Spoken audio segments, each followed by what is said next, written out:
Friends good morning, कैसे हो? I hope सभी लोग अच्छे होंगे। फ्रेंड्स आज मैं 31 जा रहा हूँ। आपको मेरा दूसरा बिल्डिंग है, मैं अभी दूसरी वाले पे जा रहा हूँ 31 पे, जहाँ पे बहुत सारे लोग आज मिलने भी आ रहे थे। तो मैं उनको मिलूंगा भी और आपको दिखाऊंगा कि बिल्डिंग कैसी है, कैसा एनवायरनमेंट है, कैफेटेरिया कैसा है इस बिल्डिंग का। चलिए बन रही है वीडियो पे। तो ये है पुराना 31 का, यहाँ पे जो कैब खड़ी है यहाँ पे सारी कैब मिल जाती हैं A5 लोकेशन के लिए, जहाँ पे आपको इंटरव्यू देना था। और ये 32 है, यहाँ पे आपकी ज्वाइनिंग यहाँ पे होती है। ठीक है, जैसे कि आप देख सकते हो ये पुराना का बोर्ड लगा और ये बिल्डिंग है।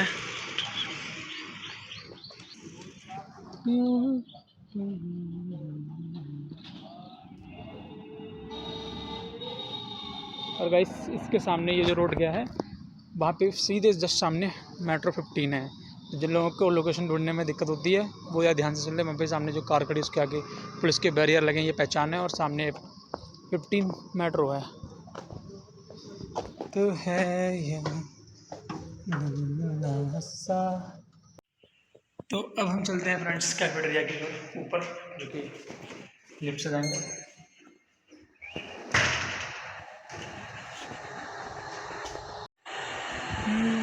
तो है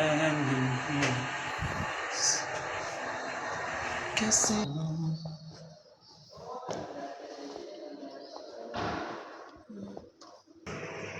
ये चल नहीं रही भी।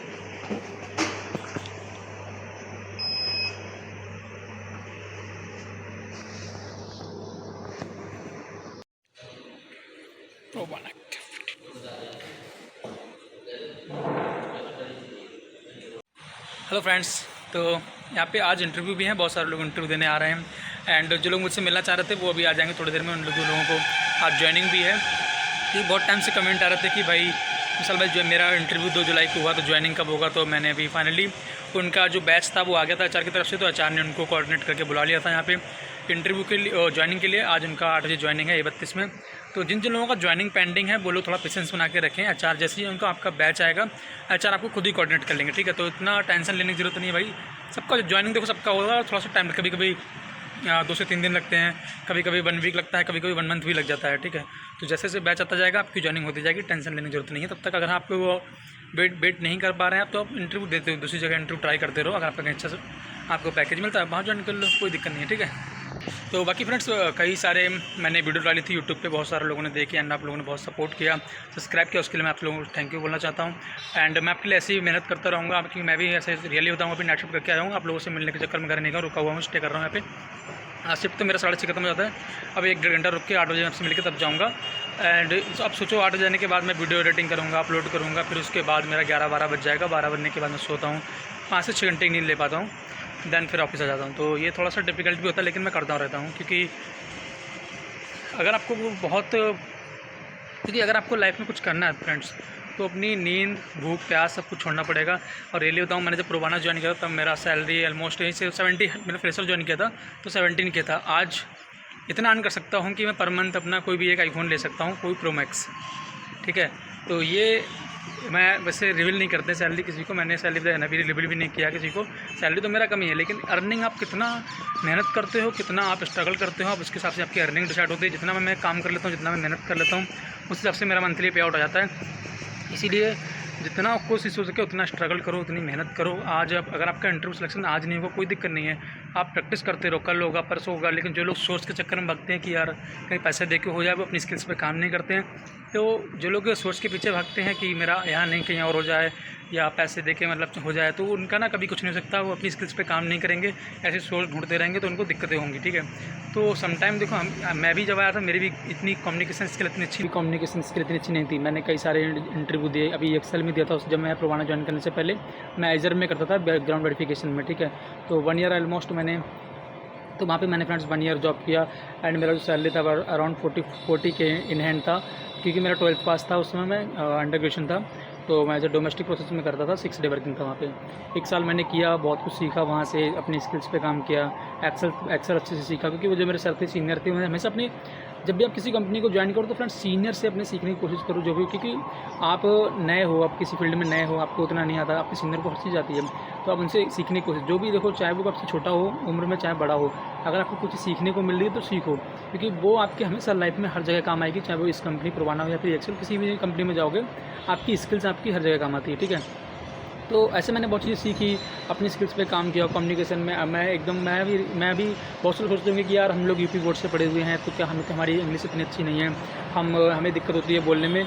मैं समझ सकता हूँ, मैं भी यूपी बोर्ड से पढ़ा हुआ हूँ, ऐसा कोई मैंने सीबीएसई बोर्ड से पढ़ाई नहीं की है, ठीक है। मेरा भी कम्युनिकेशन स्किल जो था शुरू में एवरेज ही था, एंड अभी भी एवरेज ही है। मैं नहीं मानता अपनी कि मैं बहुत एक्सपर्ट हूँ बोलने में, ठीक है। लेकिन क्या हुआ कि जब मैंने इंटरव्यू दिया, मैनेजर राउंड्स में बहुत ज़्यादा रिजेक्ट हुआ।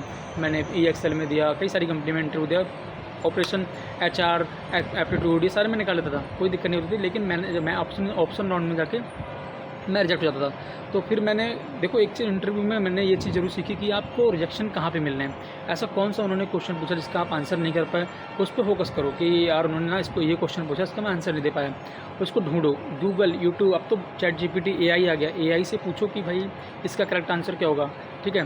तो अगर आपने इन क्वेश्चंस को उनके आंसर को फाइंड करना स्टार्ट कर दिया, अपनी वोकेबलरी में ऐड कर लिया, ठीक है, उनके आंसर्स को ऐसा रट लिया कि जैसे किसी ने किसी भी इंटरव्यू में गया, उन्होंने ये पूछा, आपने एकदम फ्लुएंट इंग्लिश में बोल दिया, तो बस हो गया काम। आपको क्या है कि इंग्लिश की रिक्वायरमेंट कहाँ पे होती है, मोस्ट ऑफ द इंपॉर्टेंट, देखो इतना तो आपको आता ही है, मैं भी जानता हूँ कि आपको इंग्लिश पढ़ना आता है, लिखना आता है, बट क्या होता है कि हम बोल नहीं पाते, क्योंकि हमारा वो इन्वायरमेंट नहीं रहता है कि इंग्लिश बोल पाएँ, ठीक है। तो अगर आपने अच्छे से रट लिया, आपने इंटरव्यू क्रैक कर लिया, ठीक है, तो आपका जो है, आपको फिर इंटरव्यू में कोई दिक्कत नहीं होगी। आपका एक बार इंटरव्यू क्लियर हो जाए, बस उसके बाद आप धीरे धीरे से चीते बन जाते हो, ठीक है। तो ये होता है ऐसा। तो इस पर मतलब ध्यान मत दो, अगर रिजेक्शन आपके होते हैं कोई दिक्कत नहीं है, एक बार होगा, 2 बार होगा, मेहनत करो, एक दिन सिलेक्शन हो जाता है, ठीक है। इसके अलावा देखो, और मैं अगर आपको पर्सनली कुछ बताऊं तो ये है कि एप्टीट्यूड के मैंने जो प्रवाना में जो रिजेक्शंस होते हैं, मोस्ट ऑफ द मैनेजर में तो बहुत रेयर होते हैं, क्योंकि मैनेजर राउंड में 10-12 लोग पहुंच पाते हैं, फिल्टर हो जाते हैं ऑलरेडी एप्टीट्यूड में ही। एप्टीट्यूड में इनका मैंने बहुत वीडियो में बताया कि भाई यूट्यूब पे पढ़ लो, उनके बारे में बहुत सारी क्लासेस पढ़ी हुई हैं। मैंने बताया था कि टाइम एंड डिस्टेंस के क्वेश्चन आते हैं, आपके सिटिंग मैनेजमेंट के क्वेश्चन आते हैं, एंड इसके अलावा क्या बोलते हैं, कैलेंडर से रिलेटेड क्वेश्चन आते हैं, जैसे आज फ्राइडे 99 डेज बाद क्या होगा, बहुत सारी वीडियो में बताया मैंने। उनको अगर आप यूट्यूब पर सर्च करोगे, उनके बारे में पढ़ोगे, तो आपको इजीली आपको सारा मिल जाएगा कि कैसे कैसे वो क्या करना है, कैसे सॉल्व करना है। तो एटलीस्ट आपको 24 में से 18 करने होते हैं, जबकि वो बहुत ईजी होते हैं। रीजनिंग का आप कर लोगे, रीजनिंग का सेशन होता है 10 से 12 नंबर का, ठीक है। उसके बाद जो सेशन होता है वो होता है इंग्लिश का। इंग्लिश का इतना ईजी है कि एक पैराग्राफ होता है, उसके 6 क्वेश्चन होते हैं, ऐसे 2-3 पैराग्राफ आते हैं, तो उनमें 3-3, 4-4 क्वेश्चन होते हैं, वो तो बहुत ईजी है। सो उसके क्वेश्चन के आंसर पैराग्राफ नहीं होते हैं, आप पैराग्राफ अच्छे से रीड करोगे, आप इसका आंसर कर पाओगे टिक। और जो भी कुछ क्वेश्चन होते हैं वो टिक मार्क का होते हैं, इसमें कोई नेगेटिव मार्किंग भी नहीं होती है, ठीक है। बट क्या है कि आप प्रैक्टिस करोगे तो हो जाएगा। तो अभी के लिए इतना ही, बाकी कभी कोई आप कमेंट करेंगे तो उस पर वीडियो बना के बता दूँगा। हाँ, तो आज के लिए इतना ही फ्रेंड्स, बाकी मिलते हैं नेक्स्ट वीडियो में। थैंक यू सो मच, आप लोगों ने इतना सब्सक्राइब किया, आप मुझे सब्सक्राइब करते रहिए, सपोर्ट करते रहिए, मैं आपके लिए ऐसी वीडियो हार्ड रिलेटेड बनाता रहूँगा।